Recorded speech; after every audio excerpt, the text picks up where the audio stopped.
두 사람이 동일한 것을 보고도 전혀 다른 것을 볼 수 있다는 느낌을 받아본 적이 있나요? 어떻게 하면 동일한 상황이 매우 상반된 해석을 낳을 수 있을까요? 우리 눈은 진실을 보여주는 걸까요? 아니면 그것의 한 가지 버전을 보여주는 걸까요?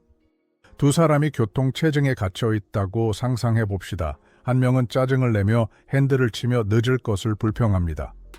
다른 한 명은 옆차 안에서 깊게 숨을 쉬고 음악을 듣고 삶을 생각하는 시간을 즐깁니다. 교통은 같지만 각자의 경험은 완전히 다릅니다. 우리가 세상을 보는 방식은 우리가 보는 세상을 만들어내기 때문에 이런 일이 벌어지는 것입니다. 오늘은 삶을 보는 방식을 바꿀 수 있는 것을 보여드리고 싶어요. 당신이 인식하는 현실은 절대적이지 않고 당신의 마음의 구성물이에요. 이를 이해하면 당신이 상상했던 것보다 훨씬 많은 권력을 가지고 있다라는 것을 깨달을 거예요. 지금 알게 될 것은 도전을 기회로 바꾸고 새로운 시각으로 삶을 보는 열쇠가 될 수도 있어요. 이제 말해봐. 너는 어떻게 내 이야기를 전달해 왔니? 너는 환경의 희생자로 자신을 보는 건가? 아니면 네 현실을 변화시킬 수 있는 사람으로 보는 건가? 댓글에 남겨줘. 그래서 우리가 소통하고 서로 도와줄 수 있게 해줘. 따뜻한 한마디로도 좋으니까 댓글에 대답하는 걸 즐길 거야. 작은 시절부터 우리는 세상이 우리와 독립적으로 존재하며 객관적이고 불변한 현실인 것을 배웠습니다.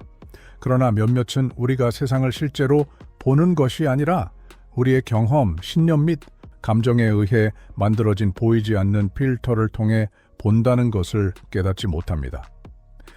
주변 세상은 변하지 않지만 그것을 해석하는 방식은 당신의 현실을 변화시킬 수 있습니다. 만약 당신이 사람들이 적대적이라고 믿는다면 당신의 마음은 그것을 각 행동이나 말에 대한 증거를 찾을 것입니다. 만약 세상이 기회로 가득하다고 믿는다면 당신의 인식은 다른 이들이 문제만 보는 곳에서 가능성을 발견하도록 조정될 것입니다. 다시 말해, 세상이 당신이 느끼는 대로 정의하는 것이 아니라 당신이 세상을 어떻게 보는지 선택하는 것입니다. 그 선택이 모든 것을 바꿀 수도 있습니다. 종종 우리는 우리의 시각이 유일한 진리라고 믿습니다. 그러나 뇌는 중립적인 방식으로 현실을 기록하지 않습니다. 오히려 우리가 이미 믿고 있는 것에 맞게 정보를 해석, 재구성하고 왜곡하기도 합니다. 이 현상을 확인 편향이라고 합니다. 확인 편향은 우리의 이전 신념을 강화하는 정보에 더 많은 관심을 기울이는 경향을 말합니다. 즉, 인생에서 운이 없다고 생각한다면 뇌는 좋지 않은 순간에 초점을 맞추고 뭔가가 잘못되었던 모든 순간을 무시할 것입니다. 만약 당신이 어떤 것을 달성할 수 없다고 믿는다면 시도하기도 전에 당신의 마음은 어떤 기회든 방해할 것입니다. 이러한 편견은 우리가 성장하는 것을 방해합니다. 우리의 시각이 세상을 정확히 반영한다고 믿지만 그것은 사실 관점에 불과합니다. 그리고 중요한 질문은 그 관점이 당신을 도와주고 있는가 아니면 제한하고 있는가? 많은 경우 우리는 세상을 정확히 그렇게 보고 있다고 착각합니다. 우리는 우리의 의견이 사실에 기반한다고 생각하며 우리의 시각이 객관적이고 합리적이라고 생각합니다. 그러나 이것은 우리가 가질 수 있는 가장 큰 착각 중 하나입니다. 사실은 아무도 세상을 실제로 보지 않습니다. 우리는 우리가 어떤 사람인지에 따라 세상을 바라봅니다. 우리의 마음은 우리의 믿음, 경험 및 감정을 통해 현실을 걸러냅니다. 두 사람이 동일한 상황을 바라보고 완전히 다른 해석을 할 수 있습니다. 그리고 각자의 시각 안에서 모두 맞을 것입니다. 이것의 위험은 우리가 우리의 시각이 유일한 진실이라고 믿을 때 새로운 가능성에 문을 닫게 된다라는 것입니다. 우리는 자신이 제한되고 있다는 것을 깨닫지 못한 채로 사고 패턴에 갇힐 수 있습니다. 예를 들어 성공은 오직 많은 고통을 겪을 때에만 온다고 믿어왔다면 쉬운 것은 오를 수 없다고 느껴 근본적으로 어떤 기회든 거부할 수 있습니다.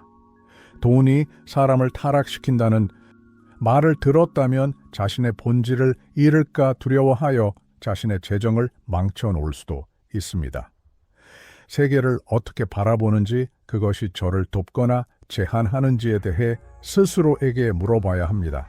만약 여러분의 시각이 여러분을 갇힌 느낌을 주거나 무능하다고 느끼게 한다면 이를 의심해 볼 때가 됐을지도 모릅니다.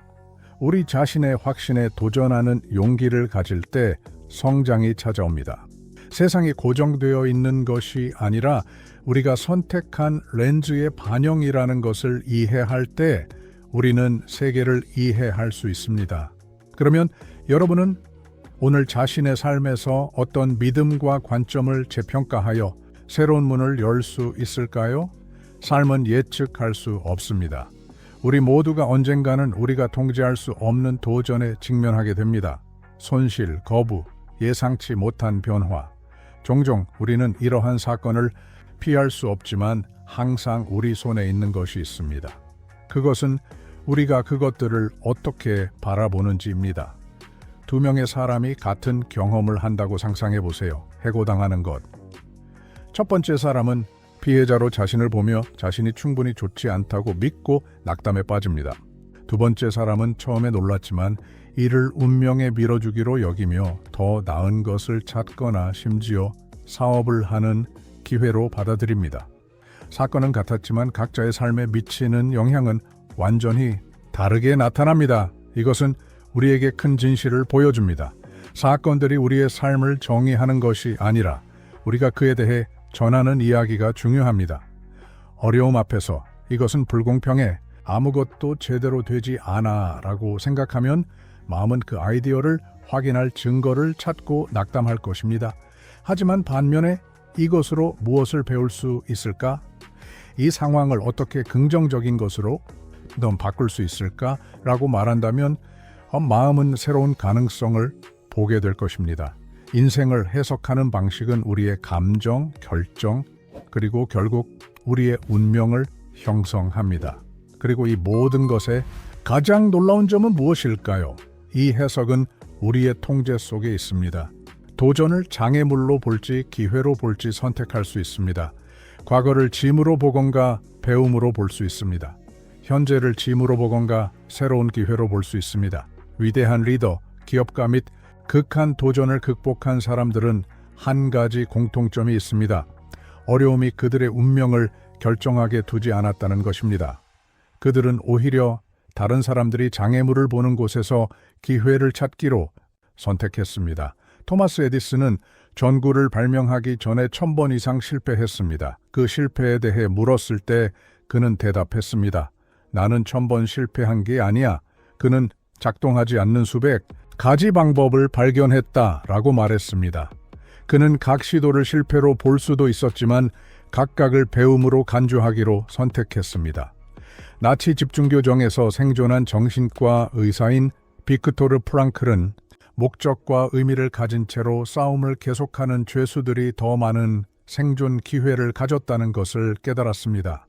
그는 의미 찾기라는 가장 영감을 주는 책 중 하나를 썼습니다. 이 책은 우리가 현실을 해석하는 방식이 어떠든지 가장 나쁜 상황에서도 우리에게 힘을 주는 것을 보여줍니다. 이러한 이야기들은 한 가지를 증명합니다. 당신에게 일어나는 일이 당신의 운명을 결정하는 것이 아니라 그것을 어떻게 바라보는지입니다.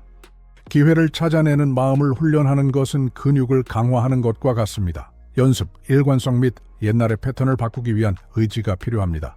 만약 우리가 세상을 해석하는 방식이 우리의 현실을 정의한다면 그 해석을 바꾸는 것이 우리의 삶을 변화시키는 첫걸음일 수 있습니다. 그러나 이를 어떻게 실천으로 옮기는 걸까요? 모든 것은 의문부터 시작됩니다. 우리가 품고 있는 많은 신념들은 절대적인 진리가 아닌 오히려 우리의 과거 경험의 반영입니다. 스스로에게 물어보세요. 내가 삶에 대해 믿고 있는 것이 정말 진실일까요? 그저 내가 계속해서 배운 이야기일 뿐인가요? 새로운 시각을 받아들일 때 같은 상황을 다양한 방법으로 볼 수 있다는 것을 깨닫게 됩니다. 또 다른 강력한 도구는 감사하는 마음입니다. 우리의 마음은 부족한 점, 문제, 잘못된 점에 집중하는 자연스러운 경향이 있습니다. 그러나 이미 소유한 것들을 가치 있게 여기도록 뇌를 훈련시킬 때 세상을 더 긍정적으로 바라보기 시작합니다. 어려움을 무시하는 것이 아니라 어려운 순간에도 항상 감사해야 할 것이 있다는 것을 인식하는 것을 의미합니다. 매일 작은 운동을 하는 것, 예를 들어 하루에 발생한 좋은 3가지 일을 적는 것은 이전에는 장애물만 보았던 곳에서 가능성을 보게끔 당신의 뇌를 다시 프로그래밍할 수 있습니다. 마지막으로 우리 자신과의 대화 방식이 모든 차이를 만듭니다. 종종 우리는 이건 불가능해. 나는 결코 할 수 없어. 나는 충분히 좋지 않아. 와 같은 문구를 사용하여 의도치 않게 자신을 방해합니다. 대신에 어떻게 이것을 성공시킬 수 있을까? 이 상황에서 무엇을 배울 수 있을까? 다음에 취해야 할 조치는 무엇일까? 라고 스스로에게 물어보는 것은 어떨까요? 내부 대화를 바꾸는 것은 환상에 빠지는 것이 아니라 문제가 아닌 해결책에 초점을 맞추는 것을 의미합니다. 마음을 기회를 찾도록 훈련하는 것은 하루아침에 일어나는 일이 아니지만 꾸준한 연습은 놀라운 결과를 가져다 줍니다. 작은 시선의 변화는 여러분이 상상조차 못한 방식으로 현실을 변화시킬 수 있습니다. 결국 세상을 보는 것은 단순히 외부에 있는 것뿐만이 아니라 주로 여러분이 어떻게 바라보기를 선택하는지를 반영합니다. 삶을 어떻게 보느냐에 따라 그것은 여러분을 도약대로 이끌거나 닻으로 남을 수 있습니다. 모든 것이 어렵다고 믿는다면 여러분의 마음은 그에 대한 증거를 찾으려 하며 여러분은 더 빨리 포기할 것입니다. 그러나 배우고 성장할 수 있다고 믿는다면 여러분은 앞으로 나아가기 위한 힘을 찾을 것입니다. 오늘 당신을 제한하는 것은 현실이 아닐 수도 있고 오히려 당신이 그것을 바라보는 방식일 수 있습니다. 당신이 시각을 바꾼다면 당신의 삶도 바뀔 것입니다. 만약 당신이 세상에서 보는 모든 것이 바로 당신이 선택한 시각에 의해 형성된다면 그러면 힘은 늘 당신 손에 있었던 것입니다. 자주 우리는 현실이 고정되어 변할 수 없는 것이라고 믿습니다. 우리는 상황에 얽매이는 것이라고 생각합니다. 그러나 실제로 우리 주변에서 일어나는 모든 것에 의미를 부여하는 것은 바로 우리 자신입니다. 도전을 마주하고 극복할 수 없는 장애물로만 보거나 성장의 기회로도 볼 수 있습니다. 어려움에 초점을 맞추어 무력해진다고 느낄 수도 있지만 대안이나 해결책을 찾아 새로운 길을 모색할 수도 있습니다. 같은 상황이 당신을 아래로 끌어당기는 짐이 될 수도 있고 앞으로 나아가게 하는 밑자원이 될 수도 있습니다. 모든 것은 당신이 선택하는 시각에 달려 있습니다. 그 선택은 당신의 하루를 구성하는 작은 순간마다 이루어집니다. 당신이 비판에 대한 반응, 실패의 해석, 예기치 못한 변화에 대처하는 방식에 나타납니다. 긍정적인 생각을 키우거나 자신을 제한하는 믿음에 매달리는 것을 결정하는 것입니다. 그렇기 때문에 중요한 질문은 당신은 앞으로 어떤 것을 보기로 결정하겠습니까? 여전히 동일한 필터로 세상을 보고 동일한 패턴을 반복할 것인가요? 아니면 시야를 조정하고 마음을 넓히며 새로운 가능성을 열어볼 것인가요? 세상은 여전히 변함없을 것입니다. 그러나 당신의 경험은 완전히 달라질 수 있습니다. 무엇에 초점을 맞출지에 따라 다르기 때문입니다. 여러분 모두에게 그 힘이 있습니다. 이제는 그저 여러분에 달려 있습니다. 만약 이 내용이 당신에게 의미가 있다면 얼마나 많은 사람들이 이를 듣길 원하는지 상상해 보세요. 그러니 좋아요를 눌러주시고 이 채널을 구독하여 새로운 시각으로 세상을 바라보는 학습을 계속해 보세요. 그리고 댓글에서 제게 말해주세요. 어떤 관점 변화가 이미 당신의 삶에 영향을 미쳤나요? 제게 알려주시면 정말 기쁠 것 같아요.